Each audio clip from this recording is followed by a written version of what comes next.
J'ai toujours été fasciné par l'ingéniosité humaine. Cette capacité que nous avons à atteindre des sommets à partir de rien, créés à partir de 3 cailloux et un bout de bois.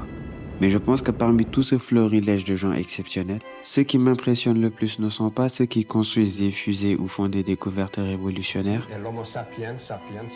mais bien ceux qui, avec quelques phrases, nous bouleversent, quelques notes nous transpercent et quelques images nous caressent. Oui, je parle de ces magiciens qui arrivent à nous parler sans un mot, à ces guides qui nous font voyager l'espace d'un instant. Oui, je parle de ces créatifs qui, grâce à leur imaginaire, arrivent à parler à notre cœur. Alors, avant de continuer, j'aimerais prendre une minute pour les remercier. Merci pour toutes ces émotions, ces rires arrachés à ma tristesse quand j'étais au plus mal. Pour ces chaudes larmes entre 1 heure et 2 heures pour un bateau qui meurt ou un amour fraternel. Mais surtout, merci de m'inspirer. Je dois avouer que dans ce registre, bref fait fort. Bref. C'est une série incroyable, je vous recommande de la regarder, mais je pense que vous commencez à perdre patience. Vous vous dites sûrement, il a quoi le book? Il nous parle depuis 2 minutes, mais le titre de la vidéo a aucun rapport avec ce qu'il raconte. J'y arrive. Dans la saison 2 de cette série, le personnage principal se rend compte qu'il ne sait pas faire de choix. Son comportement lâche fou en l'air son couple. De toute façon, je te quitte. Son ex fait un film de leur relation. Attribué à Sarah Bertil pour mortelle banalité. Celui-ci cartonne et il est dépeint comme un personnage horrible.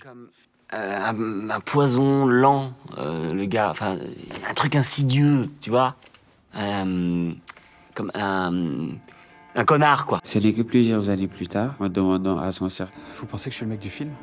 que je me suis posé la même question. Est-ce que, en fait, moi aussi, je ne serais pas le mec du film? Ma réponse est... C'est pas 100% toi. Putain, je suis le mec du film. Je ne suis pas un... Connard. Enfin, j'espère pas.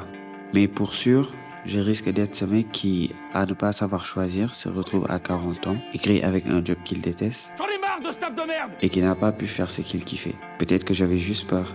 À 15 ans, je voulais faire du montage. J'ai attendu 7 ans avant d'en faire mon métier. Ouais, je vais y réfléchir. Et j'y ai pas réfléchi. À 18 ans, je voulais parler de manga avec des amis sur YouTube, mais je n'étais pas prêt à affronter les regards des autres. À 21 ans, je voulais parler de droit, mais je ne me sentais pas légitime sans mon diplôme. Apparemment, attendre d'être prêt, c'est être en retard. Mais je n'y crois pas. J'oublie que quelque part, c'était mon choix de ne pas le faire. Tout comme j'ai choisi de faire des études de droit parce que je kiffais et que je kiffe toujours. Tout comme aujourd'hui, je choisis de juste partager ce qui me plaît. C'est que si à un moment, faut être sérieux. Si Mbappé est enfin au Real, Harry Kane est sur le point de gagner un trophée, et que moi, l'un des six arrive à me décider, c'est que tous les feux sont ouverts.